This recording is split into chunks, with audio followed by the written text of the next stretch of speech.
बताते हैं उस गुफा में त्रेता युग के कई अनदेखे साक्ष्य पड़े हैं, जहां तक कोई नहीं पहुंच पाया। जो भी गया भटक कर परेशान होकर वापस लौट आया। कहा तो यहां तक जाता है कि अंदर कई रास्ते हैं, जिनमें से कुछ धरती के अंदर जाते हैं।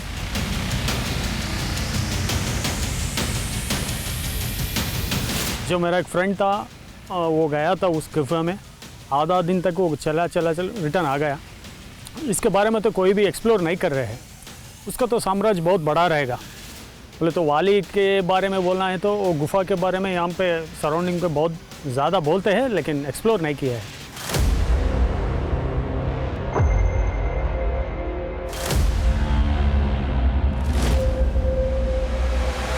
कुछ देर बाद हम ऋषिमुख पर्वत की सुग्रीव गुफा में थे।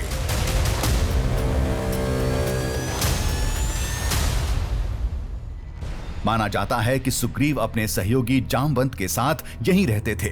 यहीं पर श्री राम से सबकी पहली मुलाकात हुई और इसी जगह पर बाली को मारने की रणनीति बनी थी। ये चिंतामणि गुफा है। नाम से ही ऐसा लगता है जैसे इस जगह पर चिंतन मनन किया गया हो। नाम से ही ऐसा लगता है जैसे इस जगह पर बैठकर कोई प्लान बनाया गया हो, और हुआ भी यही था। भगवान राम ने कैसे किष्किंधा के राजा बाली को मारा जाए, इसके लिए इसी स्थान पर प्लान किया था। इसी स्थान पर उन्होंने लक्ष्मण को बुलाया, इसी स्थान पर उन्होंने हनुमान को बुलाया, सुग्रीव को बुलाया, जामवंत को बुलाया, और बैठकर उन्होंने प्लान बनाया कि कैसे किष्किंधा के राजा बाली को मौत के घाट उतारा जाए।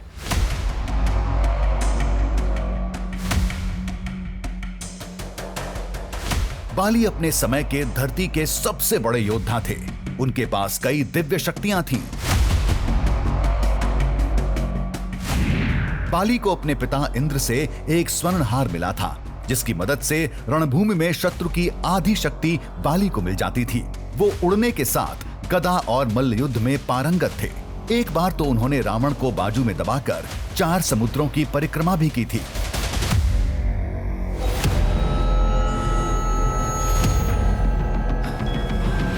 लेकिन श्री राम के सामने उनकी एक नहीं चली और भगवान राम के नागास्त्र ने बाली को धरती पर पटक दिया।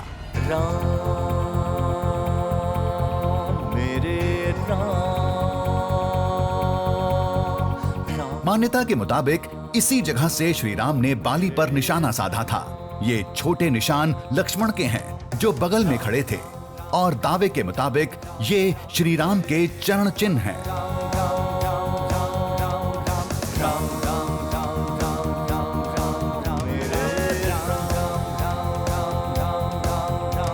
कहते हैं कि ये भगवान लक्ष्मण और वो भगवान श्री राम के पैर की निशानियां हैं।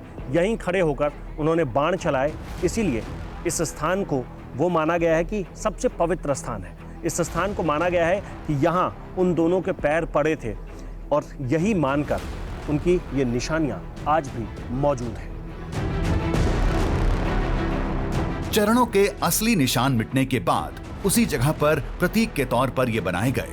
इसी जगह से श्री राम ने तीर चलाया था, जो सैकड़ों मीटर दूर खड़े वानर राज को लगा था, जो उस समय इस तारा पर्वत के पास थे।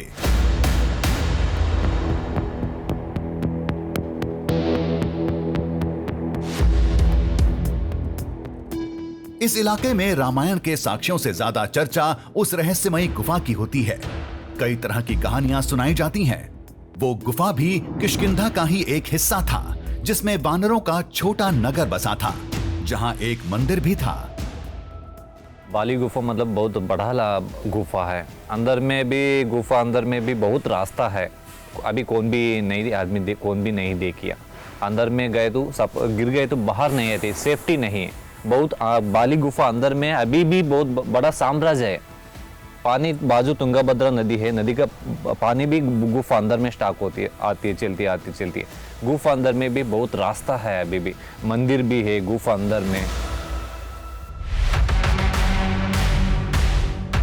जो भी उन साक्ष्यों को देखने अंदर गया, बदहाली और बुरी हालत में बाहर आया। कहते हैं अंदर से चीख पुकार के साथ खौफनाक आवाजें सुनाई देती हैं।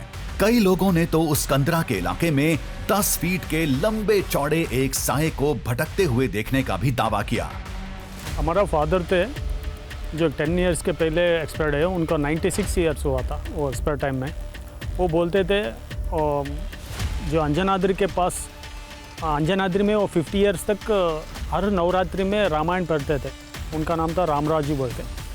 वो हमें रामायण के टाइम में वहाँ गए तो वो पहाड़ के पास कहीं भी नहीं जाओ, वो पूरा डेंजर का एरिया है, वो 9 to 10 फीट्स का आदमी फिरता है रात के टाइम में, इसलिए वो सभी बोलते थे। हमें तो नहीं देखा है।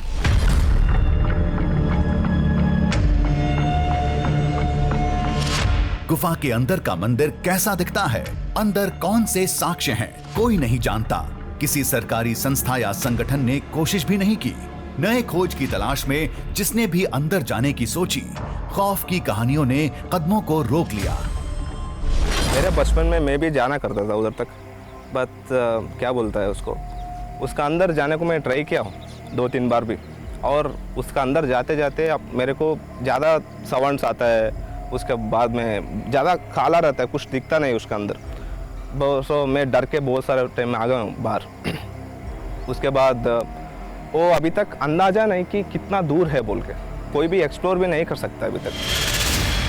लेकिन हम थमने वाले नहीं थे, गुफा की ओर बढ़ते जा रहे थे।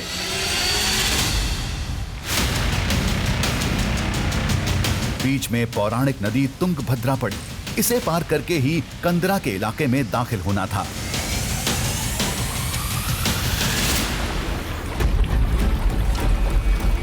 तुंगभद्रा नदी के एक हिस्से से निकलकर अब हम दूसरे हिस्से की तरफ बढ़ चले हैं। कुछ निशानियां तुंगभद्रा नदी के उत्तर वाले हिस्से में है और कुछ निशानियां दक्षिण वाले हिस्से में है।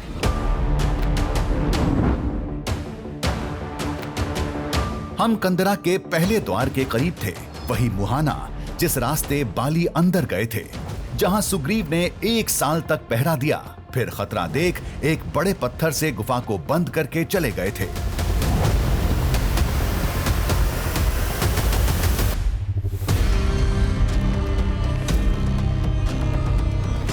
वो चट्टान आज भी जस की तस वहीं पड़ी है, जिस पर एक खास तरह का निशान बना है। कंदरा की पहचान के लिए खुद सुग्रीव ने उसे अपने हाथों से बनाया था।